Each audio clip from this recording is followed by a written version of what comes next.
Speaker, colleagues in leadership, dear colleagues, this chamber has echoed with many closing.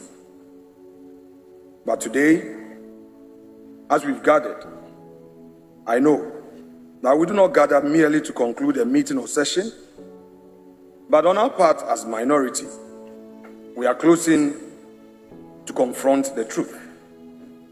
In our view, our country is in danger, our democracy is under attack from within, our young people are dying in preventable tragedies, their futures are being destroyed in failing schools, millions of them have no work and no hope. Our laws are being twisted, our institutions are being weakened, our voice is being ignored. To stay quiet now would be a betrayal of the people we serve.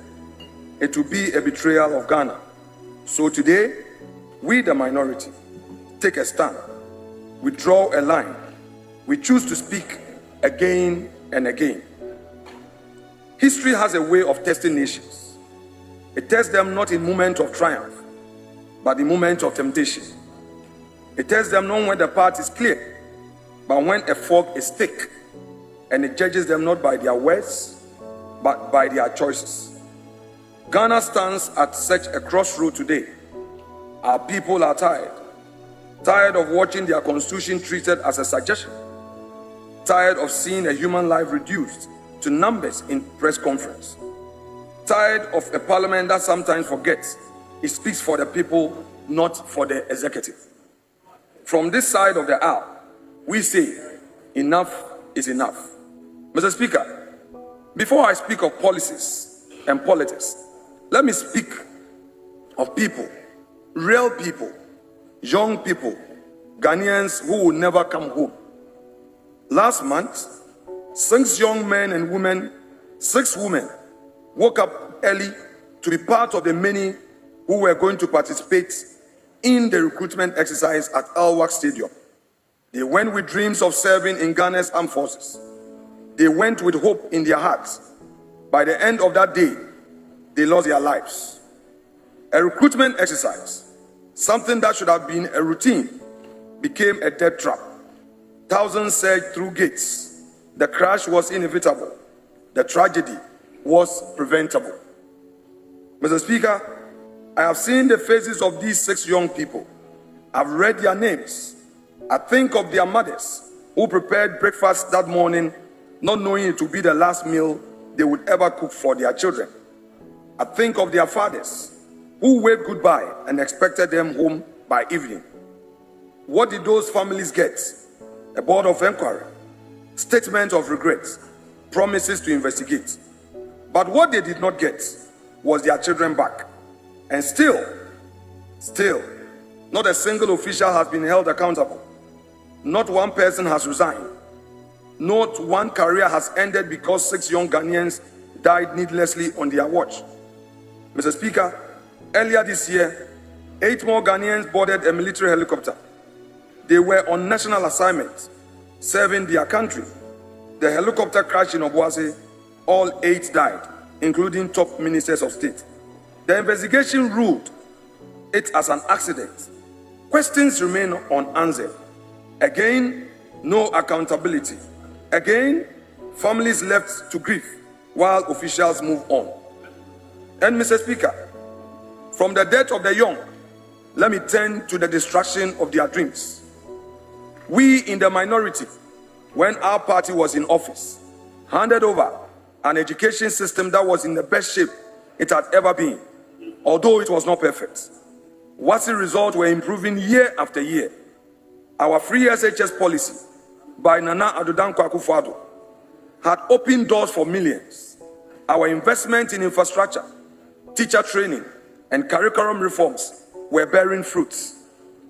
We were building a future. But what has happened in less than a year? The 2025 WASI results tell a story that should shame every one of us in this chamber, especially those of our friends in government. 220,000 candidates failed core mathematics. Let that number sink in. More than half of all students who sat for the exam the worst performance in 7 years. F9 rates have exploded. Pass rates have collapsed. The failure rate has quadrupled compared to last year. The Speaker, these are not just numbers on spreadsheets. These are children who studied late into the night. These are parents who sacrificed to pay for extra classes. These are teachers who did their best with fewer resources and less support. These are 220,000 doors slammed shut, universities deferred, career paths blocked, future dimmed. The so-called apostles of research promised transformation. What they have delivered is devastation. We left them an education system that was rising. They have driven it into the ground. When our children fail, Ghana fails. When we destroy the ladder that lifts the next generation, we destroy the nation's tomorrow. This government promised a 24-hour economy, 1 job, 3 shifts. Where is it? That promise has been a massive failure, a disappointment, a slap in the face of the youth. Mr. Speaker, Ghana cannot afford to keep its youth idle. The saying is old but true. The devil finds work for idle hands. Is it any wonder that youth-related violent crimes are increasingly in the press? Is it any wonder that in some communities, young people are abandoning classrooms to chase illegal mining? Is it any wonder that betting shops are now filled with adult youth gambling away their future? When 1.3 million young people have nothing to do, when youth unemployment reaches 32.5%, when graduates cannot find work and school leavers see no future, that is a national security threat. Mr. Speaker, a political party does not exist merely to win power and reward its big men with ministerial posts. A party does not exist to enrich cronies and appoint party loyalists to comfortable positions. A party exists to govern, and the test of governing is not how many jobs you create for your friends. It is how many jobs you create for the people. The real measure of a government's thinking capacity is whether it can roll out policies that unleash the energies of the youth, policies that turn frustration into productivity, policies that give hope instead of despair. This government has failed that test. It has presided over collapsed education. It has watched youth unemployment soar. It has offered no credible plans for job creation. It has expanded budgetary allocation to the presidency for payment of salaries, while the real sectors of the economy get paltry amounts. This government must wake up. It must understand that its first duty is not to its party apparatus.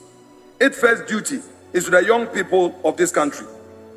And if it cannot create jobs, if it cannot offer hope, if it cannot give our youth a future, then the question that begs for an answer is, why did it seek the mandate of the good people of Ghana with lofty promises? Let me now turn to the attacks on our democracy itself. Manipulation of parliamentary representation. We have seen clear manipulation of parliamentary representation through our courts. And I dare say, on behalf of the minority, that democracy rests on one sacred principle. The people choose their representatives, not judges. No bureaucrats, not political schemers working in the shadows. Yet we have watched a calculated assault on parliamentary representation unfold before our eyes. In Pandai, a single High Court judge sought to annul an election and order a rerun. This House rushed to declare the seat vacant. We urged restraint. We pleaded for patience. We asked that a higher court be heard. We were ignored. It took the Supreme Court on December 16, 2025 to remind this nation that constitutional questions are not administrative footnotes. The court ordered the Electoral Commission to halt all preparations, not because the law was unclear, but because the haste was dangerous. In Suhum, another attempt was stopped by the High Court before it could succeed. But across this country, similar schemes are being hatched, and we, the minority, are aware. Let the record show, this minority will fight to protect every mandate the people give our colleagues. We have seen this playbook in other democracies, where courtrooms become backdoors for reshaping parliament. We will not let that happen here. The Constitution demands respect for the people's will, not convenience, not shortcuts, not political games dressed in legal language. And Mr. Speaker, lurking behind these attacks on representation is something even darker. Whispers, quiet conversations, plans being drawn in certain circles for a third-term presidential term. Some speak of creative constitutional interpretation. Others hint at amendments. All of them have forgotten one simple truth. Sovereignty belongs to the people, not those who sit in power. And let us be clear. Let us be clear as the midday sun. Such schemes will not pass.